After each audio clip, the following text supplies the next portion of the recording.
This is a Founding Media podcast.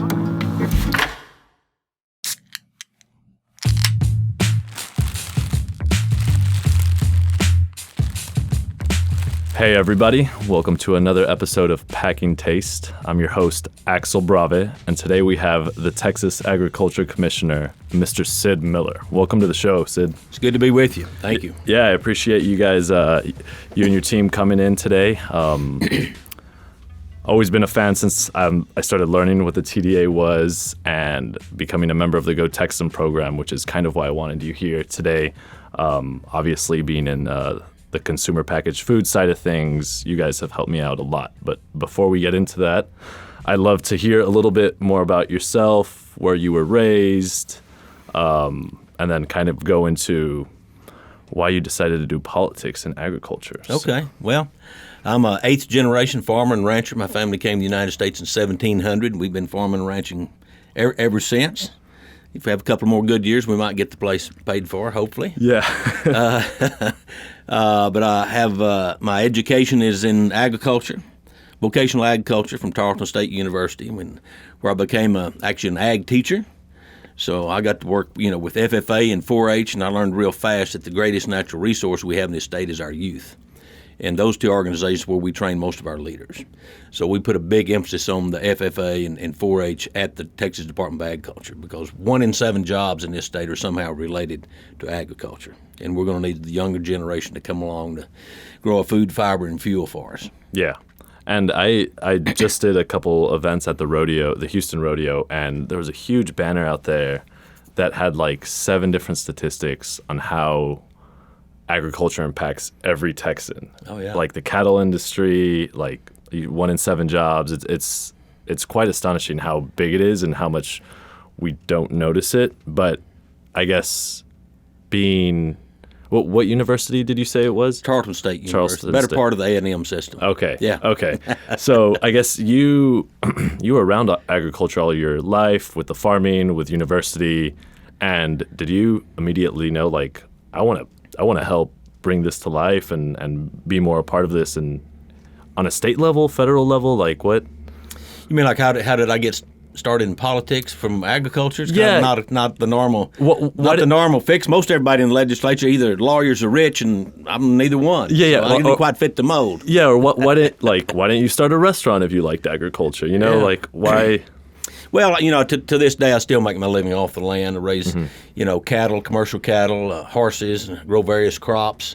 So, actually, I got started. It was on the local level, serving got elected to the local elected school board, local ISD. Started there, and from that, I really had no plans to run for a state representative or a statewide office. I was actually recruited to run against the incumbent Democrat. I didn't know I didn't have a chance, but no one told me that. So a Republican hadn't held that seat since Reconstruction after the Civil War. Okay. So anyway, obviously I was successful. Ended up serving 12 years in the Texas House of Representatives, where I chaired the Agriculture and Livestock Committee, which actually has oversight of the agency that I'm now running. I also was chair of the Republican caucus and chaired the interesting committee called Homeland Security and Public Safety, where I had oversight over the DPS, Texas Rangers, and securing the Texas border. Oh, okay. Yeah. Texas Rangers, I know. I've heard about them. Good guys. Yeah. Okay. If they're on your side. Yeah, of course. Good thing I'm Texan. So can you tell us a little bit more about what the Texas Department of Agriculture oversees? Because I don't think people are fully aware of how much that touches everyone's lives. Okay. Well, we actually have over 130 statutory functions that we're to perform for the state of Texas. That's put in law. Mm-hmm. Okay, so everybody knows we're all about cows and plows and sows, right? But we're a lot more than that. Yeah. So we're the consumer protection agency for the state. So we're the people that look out, that's got your back. So within that division, or there's many divisions, but one is weights and measures. So we oversee the sale of fuel, 400,000 fuel pumps in the state. We reorganized that under my leadership. Our inspectors are now driving 750,000 miles less, getting 40 to 60% more done, and I eliminated 19 positions because we're running it like a business now. Also, and you can see the consumer information sticker. If you ever want to get a hold of me, I'm easy to find. My phone number and email's on every one of those pumps across the state. Yes, it is. I've seen it. So scales, we do scales. You think, well, yeah, those are at the deli counter in the grocery store where I check out and they weigh the produce. That's true. But we also do pawn shops that buy gold, tobacco shops, pharmacies, mail houses. Every Starbucks in the state, there's almost as many of those as there are gas pumps. Yeah. And we actually inspect ping pong balls, believe that or not. Yeah. Wow. We're the ping pong ball inspectors. Yeah. For the Texas Lottery. Well, yeah, we need those. We need those. What a term that strikes me is the consumer protection. That sounds like a good synonym to what the TDA does. It right? is. That's it. You guys try to make sure products we buy or use or services we use, that those companies have the consumer's interest in mind. That's right. To make sure we we've stay got the safe. consumer side of it. We run the nutrition programs for the state and federal government. I'm responsible for 5 million school meals each day. That's our single biggest program. The agency is actually a $6 billion agency. That means our budget is larger than the budget of 31 governors. So it's not a small agency. Yeah. Well, everything's bigger here in Texas. Oh yeah, right? absolutely, So, absolutely. there you go. So we run the pesticide program. We provide biosecurity for the state.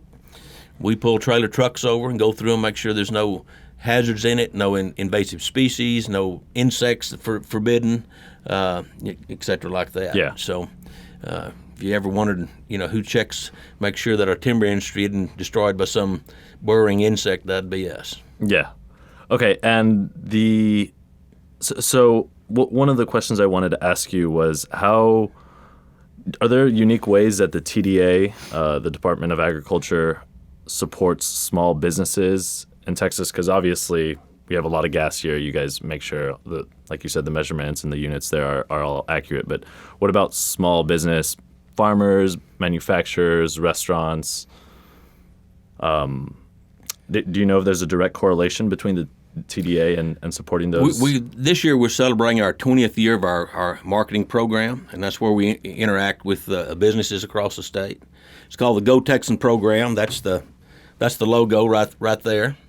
You'll see that, and you go to the grocery store on a lot of products. I know you have it on your products, and it's a branded product. So the program has been very, very successful. It's kind of originally set up to help small startups. We may help you get into H-E-B or Kroger's or show you how to get it on Amazon, those kind of things. I soon learned, as being commissioner and traveling around the globe, that everybody loves to do business with Texas. Texan, the hat and the accent and the belt buckle and the boots, and just something about Texas that's special. I mean, and we know it. I mean, they say we kind of have a little swagger. I think, we do. George Bush said that's just walking in Texas. Yeah. So I kind of agree with him. And they say you can always tell a Texan, right? Yeah. You just can't tell us much. We already know it all. So I sat down with my staff. I said, we can do a lot better with this Go Texan program. I want to institute a global outreach initiative. So me or somebody on my staff was on every continent on the globe the first 12 months of my office. It's been very, very successful. Every dollar we spend, we bring back about 60. It's been so successful that I've opened a Texas Department of Agriculture office in Argentina. Central and South America has been very, very good for us. Animal genetics, embryo, semen, breeding stock, things like that. So they're in the process of upgrading their livestock herds down there. Yeah. We have, if you want to export, maybe you don't have enough product to send a whole container to China or to Dubai or somewhere we're selling. So we have a preferred export company that will handle your product. It's called McLean Global, and they'll rep your product when they travel Europe or the Asia or wherever. So that's been very successful for our people that want to sell outside the United States. And you guys offer grants for exports, right? I'm actually president of an organization called the Southern United States Trade Association. And through that trade association, if you want to go with us to Germany or Dubai or somewhere to get your product in front of a different market, we will reimburse you for up to half your cost. So Yeah. we do have money for that, and we utilize that. We're stepping that up. So that's been a great program. And we have a couple of other grants, too, that we can help get you there and get you in front of the buyers. Yeah. And so you said the Go Texan program started about 20 years ago? 20 years ago. Okay, and since then it's just completely evolved into this globalization style of like 4 years ago, we 4 years ago. we opened the global outreach where we're going beyond the borders of the United States. Most of the marketing was here in the state, but then with the internet came on, since then. So now we have them with their internet marketing too. But this is a whole new program where we're doing the international markets. Yeah. So to take a step back, I heard about the Go Texan program a little over 2 years ago.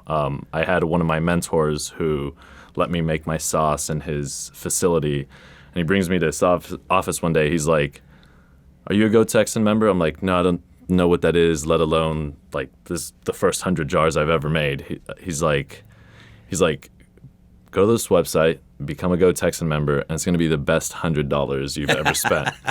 And what that $100 has gotten me so far has gotten me into 10 central markets and soon to be 120 H-E-B stores. There you go.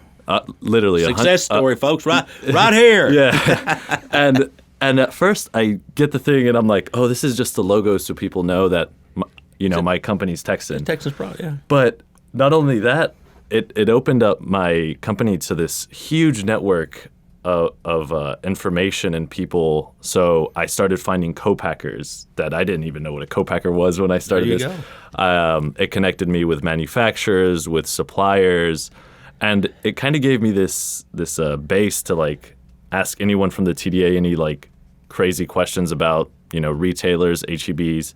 But you guys not only do consumer packaged food brands, you guys like a restaurant can be Go Texan, right?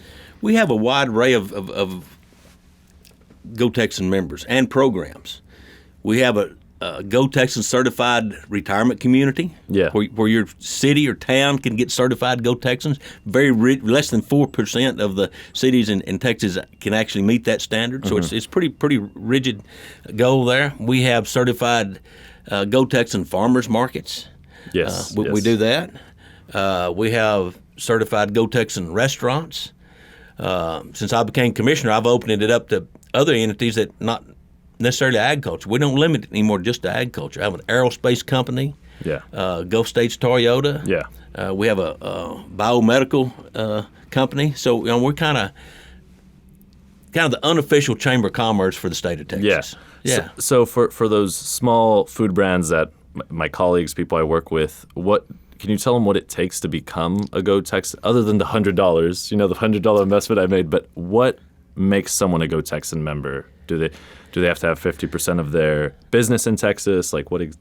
Well, it's kind of which category you fall into. If we talk about the food manufacturing category. So the best way to do that, because I'm not the detail person, okay? Yeah. I'm the big picture. Yeah. Let's talk big picture. I would recommend you go to the gotexan.org, go to the website and find you can join for $100. Mm-hmm.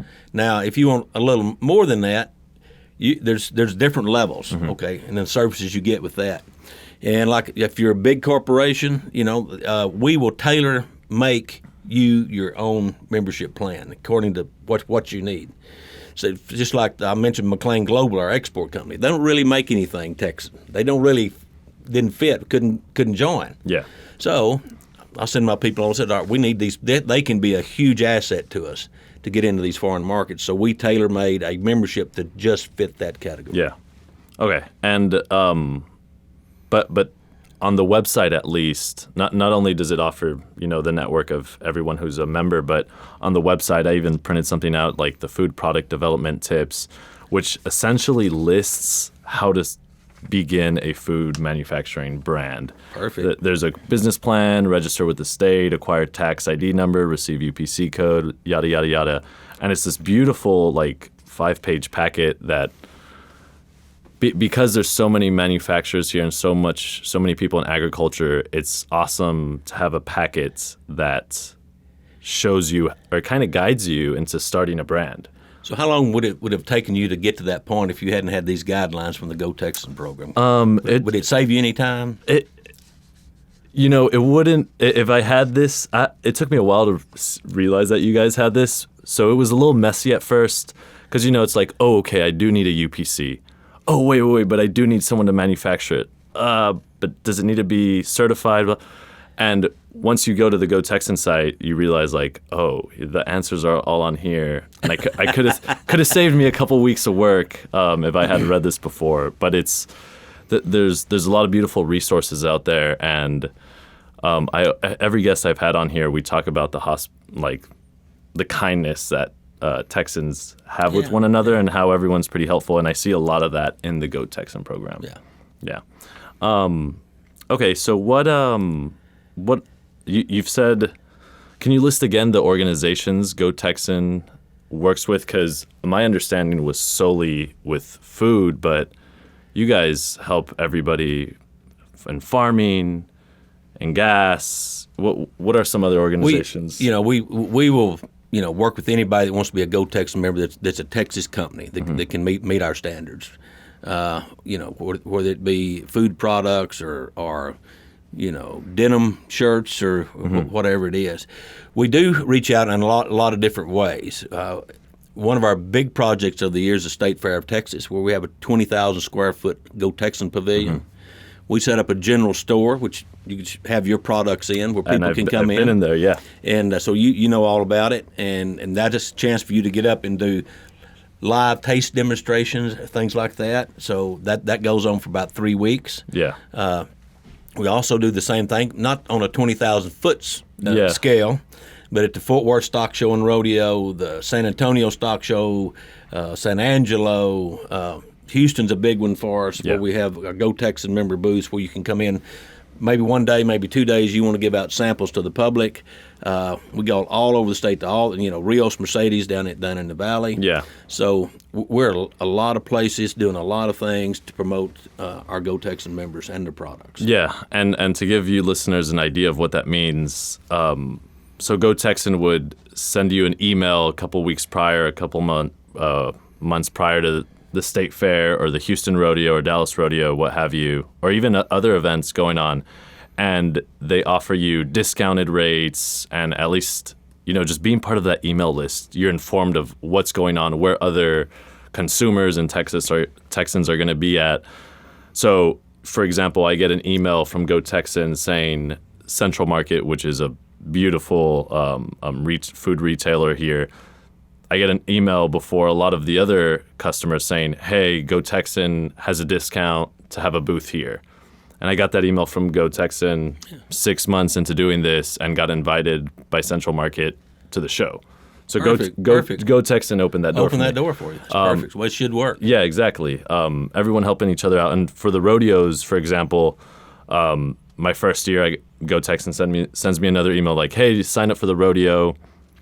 I think it's $100 a day, and there's literally thousands of people stopping at your booth, and everyone is just having a blast there. So everyone is buying your product. Everyone is giving you honest, good, respectful feedback, which I really liked. And I did the rodeo in Dallas and Austin and Houston, and it was just a blast. But being a Go Texan member allowed me to get those emails and get those calls saying, come on down, let's have some fun with all the other Texans. One thing I didn't mention, and that's a neat thing that we can do. That we go in and we lease up a big space. Yeah.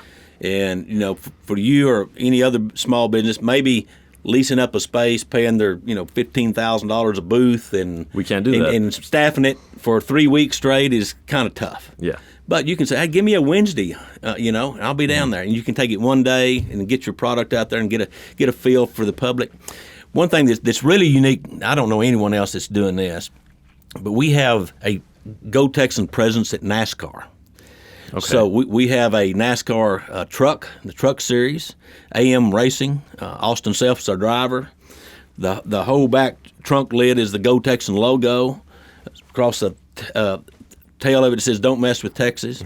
So let's say you maybe this is probably not true. Maybe, I don't know. Let's say your target market is the people that follow NASCAR. Sure. Well, to sponsor a whole car and a racing team, that's big bucks, big bucks. But as a Go Texan member, now you have the opportunity to get a 6x6 spot on that car to advertise, Black's Barbecue in Lockhart, Texas, or whatever. So everything on the car is Go Texan. And you can be part of the NASCAR, and you can use that in your marketing and get inside to all of the people that follow that industry. So it's kind of unique. No one's ever really done. So we try to think outside the box. Yeah. And we come up with some pretty good ideas every now and then. No, I totally agree. And going back to your point of like the booth space at the rodeo, like a small food brands can't afford a $15,000 slot, let alone cover it for 3 weeks straight. But you guys provide that opportunity for, the 100 brands that were there to come in on a Wednesday or on a Saturday and be able to show off their kick-ass product for that day. Yeah, sure. And like a lot of people can do 1 or 2 days. Yeah, of course. Yeah. And it's hard to as of now, I can't think of any other organizations that have allowed me to do something like that. So I don't know, just becoming a member has opened up many doors. And the same story from Central Market that I had experienced is the same story with H-E-B, where I got an email from Go Texan saying, "Oh, H-E-B is having their annual like showcase. Come on down." And I'm thinking in my head like, well, H-E-B, it's not my clientele, but I'll go down there. It's Texas, And it all just like started unraveling. It was very beautiful. Okay, so can you tell us a little bit? Do you know how members can sign up? Is it as simple, just for the listeners out there? Do they? Yeah, sure. I mean, it's pretty easy. Right? Just go to the website, gotexan.org, or you can go to texasagculture.gov, and then there's a link to get there. Yeah. So if you forget, so yeah, and I think it's not a we've kind of pride ourselves on being simple, and we try not to move at the speed of government at the Texas Department of Agriculture. We try to move a little faster and be a little more nimble than that. We're still working on it, but we've gotten a lot better at it. Yeah, and I think if I remember, I haven't done the application in a while, but I think it's like a 4-page application. It asks like how much of your business is done in Texas, which as a small brand, everybody's business here is mainly done in Texas. And like you said, there's different tiers, different levels of signing up, and it's either $100 or whatever the other tiers. But now, let me just qualify this. So there's some things we don't let in. Okay, it has to be Texas. Mm-hmm. I mean, you can't get peach jam made in Georgia, bring it over here and sell it in the Go Texan program. That ain't happening. No. No, you got to be a Texan, baby. You got to be real Texan. Yeah. Okay. Okay. And we might let you blend half and half. Mm-hmm. We do some of that with our wine people, it has to be 75%. But sometimes you have a crop failure. We still don't produce enough grapes to supply our wineries. So we make some concessions occasionally.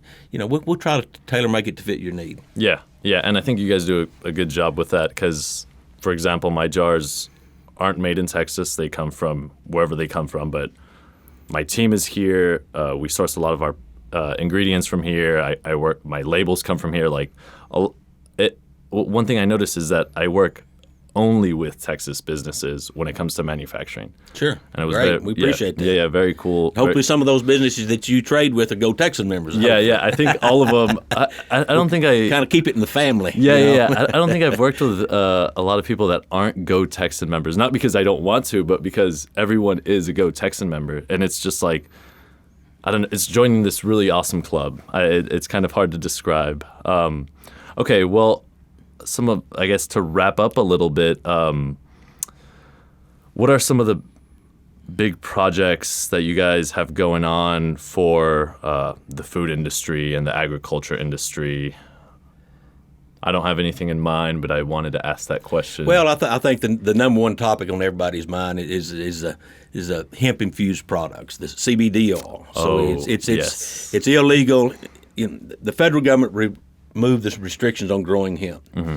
Basically left it up to the states. Mm-hmm. Well, in the state of Texas, it's still a forbidden substance. Mm-hmm. So we're working with the legislature. I support that. I want the farmer to have every tool possible for him to make a profit. Hemp is very profitable. So we're working that through the legislature. Hopefully, we won't have it any fix. We won't be able to plant it this spring. It's not going to happen.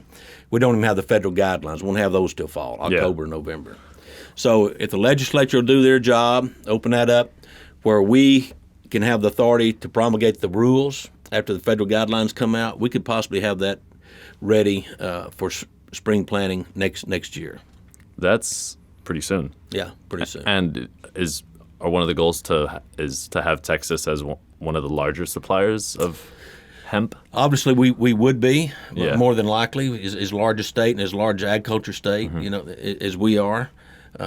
We're second in agriculture production to California. I hate being second to California, but they have an $80 billion wine industry that we don't. Yeah, of Other than course, that, we'd wax them. I mean, we'd wipe them out. Yeah, we're growing our wine though. Yeah, we got about $3 billion wine industry, and we're growing. Yeah, we're up to about 500 wineries across the state. So that's kind of where we are. Yeah, and how's our this might be a touchy subject and we don't have to talk about it, but how's our meat industry looking like? Is it still good? We're still number one there? We're by far, we actually have, we talk about beef, we're number one in beef production. Actually, we have twice as many as the second place state. Okay. So if you took all the beef in Texas and turned it into quarter-pound hamburger, we all know what a quarter-pounder is, right? Oh, yeah. I mean, if you're not an ag, you know what a quarter-pounder is. Yeah. And you laid those end-to-end, they'd reach all the way around the earth 400 times. It's like a hamburger superhighway all the way around the earth. That's how many cattle we've got in Texas. Yeah, we do have a lot of cattle, and I'm glad we do because at least for my brand, it's very associated with grilling and meat, and it's just been a tradition in my family and a lot of my family friends. So I'm glad to be a part of it. I'm glad I've got some of your product now because last night I grilled ribeyes and fillets. I could have used it. Yeah. Now you're gonna have to grill again. Yeah, I don't mind. I will. I promise I will. Yeah. Well, I think that's all I had in mind. Do you think we missed anything? Any shout outs we have to give? Anything we need to talk about that we missed? So I guess for you listeners out there, I think we convinced you enough to go become a Go Texan member. Very helpful community, tons and tons and tons of resources.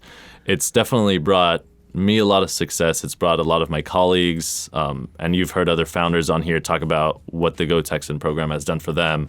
So if you're not a Go Texan member yet, become one so the whole state can see what you have to offer. And again, Sid Miller, thank you for coming on the show. We loved having you. Thank you. Appreciate it. If we can ever help you, just call me from the gas pump. Oh, I will.